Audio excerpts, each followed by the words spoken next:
অরবিন্দনগর সর্বজনীন দুর্গাপূজা কমিটির একটা উদ্যোগ আয়োজন 50 বছরে পা দিল।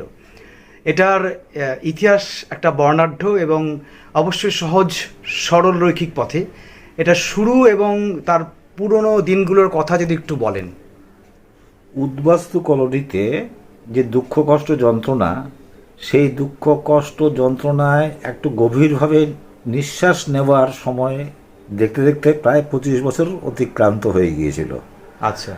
ফলে 76 সালে আমরা যখন এখানে কয়েকজন মিলে এটা আলোচনা করে একটা পুজো করবার সিদ্ধান্ত গ্রহণ করি, সেই পুজোর উদ্যোক্তার মধ্যে আমাদের সভাপতি হিসেবে ছিলেন পীযূষ কর্মকার, তিনি প্রয়াত হয়েছেন। ছিলেন বাদল দত্ত, আর যারা আছেন তাদের মধ্যে আমি তখন সভাপতি ছিলাম। এখন সেই কমিটিতে সভাপতির পদ আমাকে দিয়েছেন ওনারা। কিন্তু এখানে তরুণদেরই প্রাধান্য বেশি। আমরা তরুণদের হাতে, এই প্রজন্মের হাতে, নতুন প্রজন্মের হাতে এই পুজোর দায়িত্বভার অর্পণ করবার চেষ্টা করে যাচ্ছি। কতটা সফল হব তা আগামী প্রজন্মই বলবে। আমাদের দুর্গাপূজার মধ্যে একটা বিশেষত্ব হলো যে আমরা যেটা খুব চাপ দিয়ে কারোর কাছে চাঁদা আদায় করি না, কিন্তু এবার কয়েক বছর ধরে আমরা সরকারি কিছু সহযোগিতা পাচ্ছি।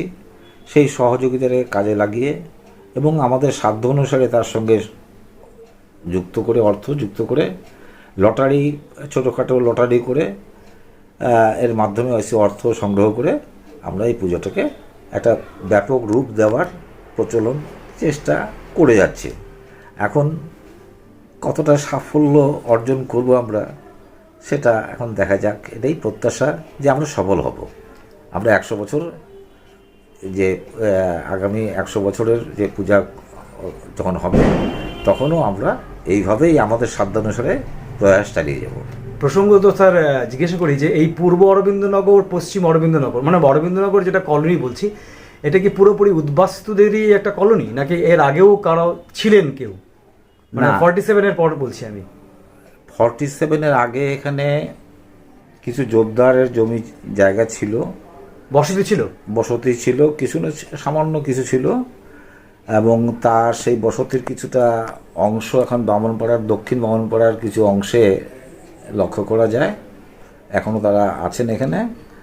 আর মুসলমান প্রধান এলাকা বলে এই এলাকাটা বিভিন্নভাবে বিভিন্ন শ্রেণীর মানুষ, বিশেষত স্থানীয় মানুষ, তারাই এখানকার জোরদারি করতেন। আমি এই বিষয় নিয়ে একটা জলপাইগুড়ি ছিন্নমূল মানুষেরা বলে একটা বই লিখেছিলাম, সেখানে আমি এটা বিস্তৃতভাবে ব্যাখ্যা করা আছে ওর মধ্যে।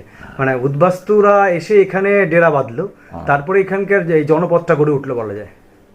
হ্যাঁ, জনপদ তো গড়ে উঠলো অরবিন্দনগর নাম দিয়ে, শ্রী শ্রী অরবিন্দের নামে, যার মূর্তিও আমরা 2007 সালে এখানে স্থাপন করেছিলাম। আমরা চেষ্টা করব অরবিন্দনগর, পূর্ব অরবিন্দনগর, পশ্চিম অরবিন্দনগর, সেই মহিদনগর পর্যন্ত যে বিস্তৃত এলাকা, সেই এলাকার মধ্যে আমাদের যে অংশটুকু এখন পূর্ব অরবিন্দনগর সর্বজনীন দুর্গাপূজা কমিটি, সেটা হচ্ছে একদম আগেকার যে 5টি বা 7টি বা 19টি ওয়ার্ড ছিল জলপাইগুড়ি পৌরসভার, তার সংলগ্ন এলাকাতেই আমাদের বসতি।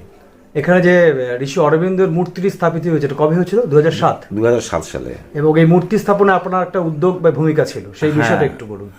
সেখানে এই মূর্তি স্থাপনে আমি উদ্যোগ নিয়েছিলাম। সন্তোষ চক্রবর্তী মানসী পত্রিকার সম্পাদক, এখানকার হ্যাপি স্টাফ বলে, এখন সেই এটা স্টাফ, হ্যাপি স্টাফের ক্লাবটি আর এখন নেই। এখন যেখানে পরবর্তীকালে কালী মন্দির, ভদ্রেশ্বরী কালী মন্দির যেটা স্থাপন করা হয়েছে, তার সঙ্গে লাগানো একটা জায়গায়, সরকারি খাস জায়গায়, বিশেষত পিনাকি সেনগুপ্ত, মোহন বোস, এদের উদ্যোগে এবং সহযোগিতায় এখানে এটা সম্ভব হয়েছে। এই মূর্তিটা তাহলে পৌরসভা কর্তৃক আনা হয়েছে? হ্যাঁ, এটা উদ্যোগটা পৌরসভাই নিয়েছিল, এবং মদন বলে একজন শিল্পী এই মূর্তিটা গড়ে তুলেছিলেন। Thank you sir.